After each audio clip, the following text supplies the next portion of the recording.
ഈ അടുത്ത കാലത്തായി കൊച്ചി കപ്പൽശാലയിൽ പല രീതിയിലുള്ള അട്ടിമറി ശ്രമങ്ങളും നടക്കുന്നുണ്ട്.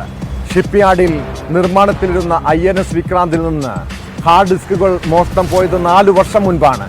2 വർഷം മുൻപ് ഒരു അഫ്ഗാൻ പൗരൻ അസം സ്വദേശി എന്ന വ്യാജേന ഇവിടെ ജോലി ചെയ്തിരുന്നുവെന്ന് സംസ്ഥാന പോലീസ് കണ്ടെത്തിയിരുന്നു. ഇയാൾ പ്രതിരോധ വിവരങ്ങൾ മറ്റ് രാജ്യങ്ങൾക്ക് കൈമാറിയെന്ന് സംശയമുണ്ട്. സംഭവത്തിൽ അന്വേഷണം ഏറ്റെടുത്ത NIA സംഘം കപ്പൽശാലയിൽ പരിശോധന നടത്തി. ഒരു ജീവനക്കാരനെ കസ്റ്റഡിയിലെടുത്തുവെന്നാണ് വിവരം.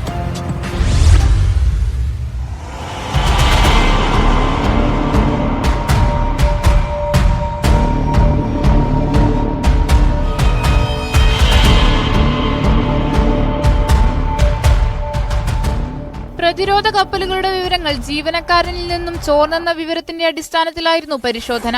ഇതുമായി ബന്ധപ്പെട്ട് ഒരു ജീവനക്കാരനെ കസ്റ്റഡിയിലെടുത്ത് ചോദ്യം ചെയ്തു വരികയാണ്. 2 വർഷം മുൻപ് ഒരു അഫ്ഗാൻ പൗരൻ അസം സ്വദേശി എന്ന വ്യാജേന കൊച്ചി കപ്പൽശാലയിൽ ജോലി ചെയ്തിരുന്നുവെന്ന് സംസ്ഥാന പോലീസ് കണ്ടെത്തിയിരുന്നു. ഇയാൾ പ്രതിരോധ വിവരങ്ങൾ മറ്റു രാജ്യങ്ങൾക്ക് കൈമാറിയെന്നാണ് സംശയിക്കുന്നത്. തുടർന്ന് രാജ്യസുരക്ഷയുമായി ബന്ധപ്പെട്ട കേസായതിനാൽ അന്വേഷണം NIA ഏറ്റെടുക്കുകയായിരുന്നു.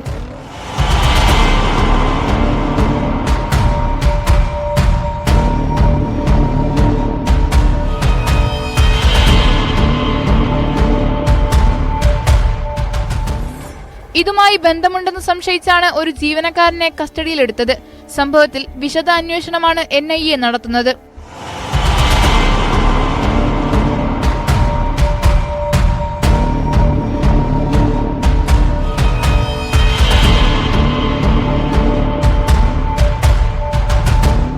News 18 കൊച്ചി.